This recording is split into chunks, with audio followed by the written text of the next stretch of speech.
4টা বস্তার ভিতরে ড্রাগনের কিছু ডাল লাগিয়েছিলাম। তো দেখেন মাশাআল্লাহ একটা ডালে এরকম আরেকটা নতুন ডাল গজাইছে। তো আসলে এই ডালগুলো লাগাইতে অনেক মানে পরিশ্রম তো আছেই। তো সেজন্য আমরা ১ম এই আপনার ভাইয়া আর আমি এভাবেই মাটির ভিতরে কিছু ইটের গুঁড়া মিশিয়ে নিয়েছি। এই ইটের গুঁড়া দিলে নাকি ফলটা একটু মিষ্টি হয়। তো সেজন্য আমরা এরকম বস্তার ভিতরে কিছু আপনার এরকম ইটের গুঁড়া আর মাটি মিশিয়ে তারপরে বস্তাগুলোর ভিতরে দিয়েছি। তো আমরা আপাতত 4টার মধ্যেই এরকম ড্রাগনের ডালগুলো লাগাবো। তো আসলে অনেকগুলো ডাল আছে, পরে বাকিগুলো লাগাবো চিন্তাভাবনা আছে। তো সেজন্য ১ম এ আমরা এরকম 4টা বস্তার ভিতরে এরকম রাবিশার মাটি নিয়ে নিয়েছি। এরপরে আমরা এই ড্রাগনের ডালগুলোকে, যেগুলোর ভিতরে মানে শিকড় আছে, সেই ডালগুলো নিয়েছি লাগানোর জন্য। তো আপনার ভাইয়া আর আমি একটা একটা করে এরকম ড্রাগনের ডালগুলো লাগাই দিছি। তো আপনাদেরকে দেখাই, দেখেন এখানে প্রচুর ড্রাগনের ডাল আছে।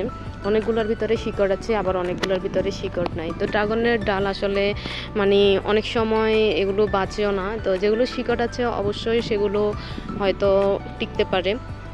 তো দেখেন আলহামদুলিল্লাহ আমরা ড্রাগনের ডালগুলো লাগাইছি। তো 4টা গাছেই এই লাগাইছি। তো একটা বস্তার ভিতরে আমরা 2টা করে বা 3টা করে এরকম দিয়ে দিয়েছি, যেহেতু শিকড় আছে।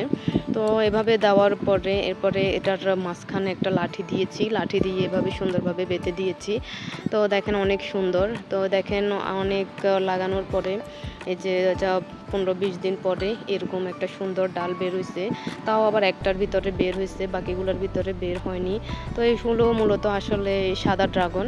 তো সাদা ড্রাগনটাও অনেক মিষ্টি হয়। তো সেজন্য আমরা এই 4টাতে আপাতত লাগাইছি। তো আসলে অনেক খুশি হয়ে গেছি যখন এরকম নতুন একটা ডাল বের হয়েছে। তখন আশা করি সবগুলোর ভিতরে এরকম নতুন করে ডাল গজাবে। তো পরবর্তীতে আমরা এটার জন্য একটা মাচা তৈরি করব এই 4টার ভিতরে। তো আর দুটো দুটো করে লাগাইছি, পরবর্তীতে এগুলো আরও সুন্দর হবে। ভালো থাকবেন সবাই।